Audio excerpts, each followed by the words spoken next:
Antropólogos e historiadores han coincidido en que, en el principio, las organizaciones humanas eran sociedades matriarcales, es decir, tenían un régimen y sucesión materna. Se cree que incluso la formación del lenguaje se debió a la relación entre madre e hijo como el primer contacto del nuevo ser y la naturaleza. Esto constituye el primer atisbo de civilización. Sin embargo, es desconocida aún la forma como esta organización fue reemplazada. Aún hoy no conocemos noticias sobre las características y las formas en que se produjo este conflicto tan antiguo. Solamente conocemos las consecuencias ya del hecho en concreto, la sustitución de la sociedad matriarcal por la patriarcal, y la consecuente degradación del conglomerado femenino, su subordinación, y la imposición de ciertas normas de conducta que no les eran naturales. Todo este proceso produjo que los varones se unificaran con un común sentido de la fuerza y se impusieran, relegando a las mujeres a la aceptación de ciertos patrones de conducta obligatoria. Se ha entendido que esta situación de conflicto es el origen de la llamada guerra de los sexos, que produjo a largo plazo el triunfo del varón y propició la imposición de ciertas categorías y roles de las mujeres dentro de la sociedad, entre ellas las esposas, las rameras y las hetairas. Las esposas serían aquellas mujeres usadas para tener hijos y así asegurar la continuidad de la propiedad. Las rameras serían las mujeres que se destinaban por el varón a satisfacer sus deseos sexuales. Y las hetairas son como una especie de cortesanas, prostituidas por el ejercicio de la inteligencia. Estas imposiciones llegaron a arraigarse tanto que se quedaron implantadas como pautas naturales de conducta. Aún así, esta subordinación mantenida por milenios empieza a verse seriamente incomodada por las reivindicaciones y protestas adelantadas por muchas mujeres a lo largo de la historia.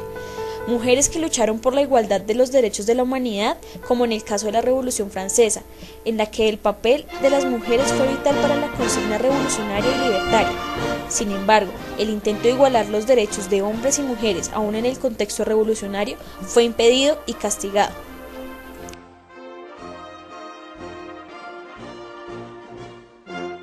Este es el caso de Olimpia de Gouges, que en 1791 redactó la Declaración de los Derechos de la Mujer y de la Ciudadana, en la que ponía de presente la opresión que estaban sufriendo las mujeres en esta época, además de que abogaba por la participación de estas en los cargos públicos. Sin embargo, Olimpia fue perseguida por el gobierno de Robespierre, llevada al cadalso y finalmente decapitada en 1793. Esta repulsa varonil se manifestó otro tanto en el caso de las consignas de las mujeres inglesas, mujeres con entendimiento, raciocinio y voluntad creadora, quienes así se enfrentaban para desafiar la ira de los dueños absolutos del poder a partir de sus consignas y reivindicaciones. Estas mujeres fueron llamadas feministas e inclusive boicoteadas con el peyorativo término marimacho. Como respuesta al creciente movimiento feminista, se impuso un nuevo conjunto de virtudes deseables que fue llamado la feminidad. Como una gran cantidad de características ideadas e irreales, entre ellas el famoso sexto sentido femenino o la intuición, que rayaban ya en lo irracional.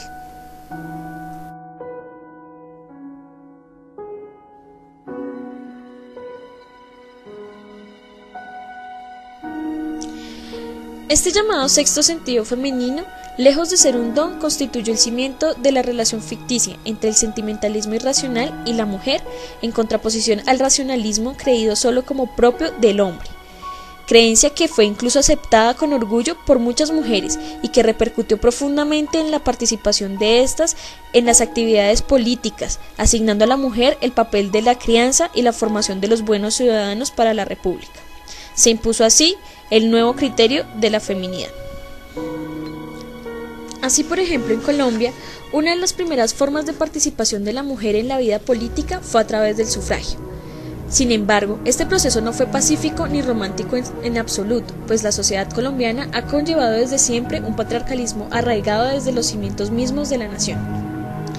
El otorgamiento del derecho al voto a las mujeres fue gestado en el marco de la guerra bipartidista, haciendo que confluyeran en él un feminismo conservador, uno socialista y uno liberal, viendo en el voto de la mujer una forma de ventaja electoral importante, aunque retomando siempre los dos discursos en torno a la ciudadanía, el del feminismo y el de la feminidad.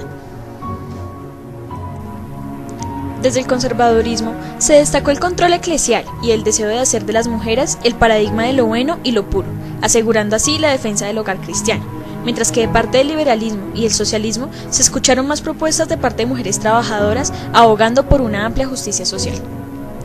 La manera de comunicar estas consignas fue por medio de las movilizaciones, acciones y organizaciones de mujeres para visibilizarse, consiguiendo así un apoyo significativo para presentar proyectos de ley favorables al voto.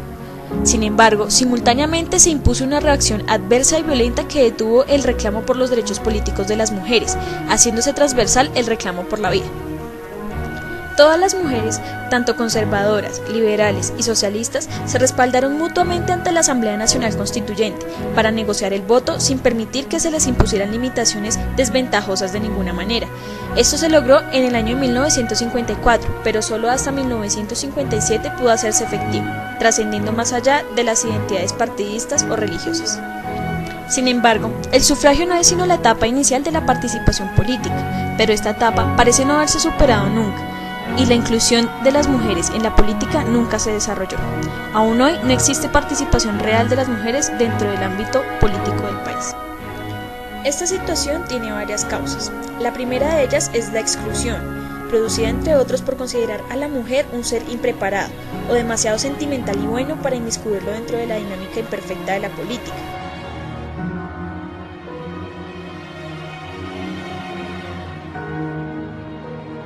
Aun cuando muchas de las mujeres contaban con la preparación profesional con la que no contaban algunos hombres que ejercían, y entre otras cosas, hombres que habían aceptado sus desafortunadas fallas en la dirección del Estado, manteniendo el país sumido en la pobreza y la ignorancia a lo largo de los años.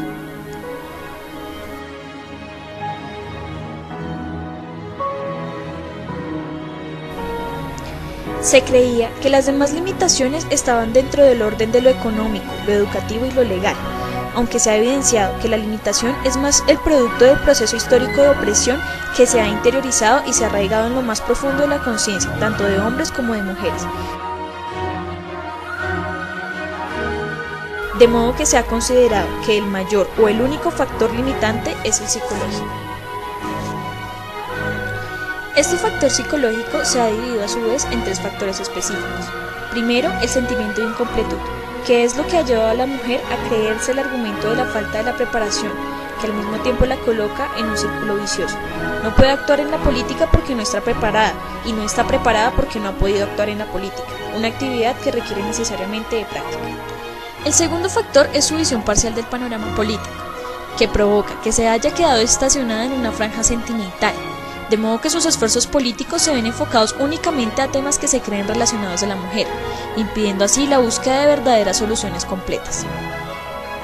El tercer factor es el sentimiento de agradar a toda costa, que consiste en una forma de coquetería femenina que las limita a dedicarse a agradar a los demás en vez de adiestrarse en el arte de razonar y convencer.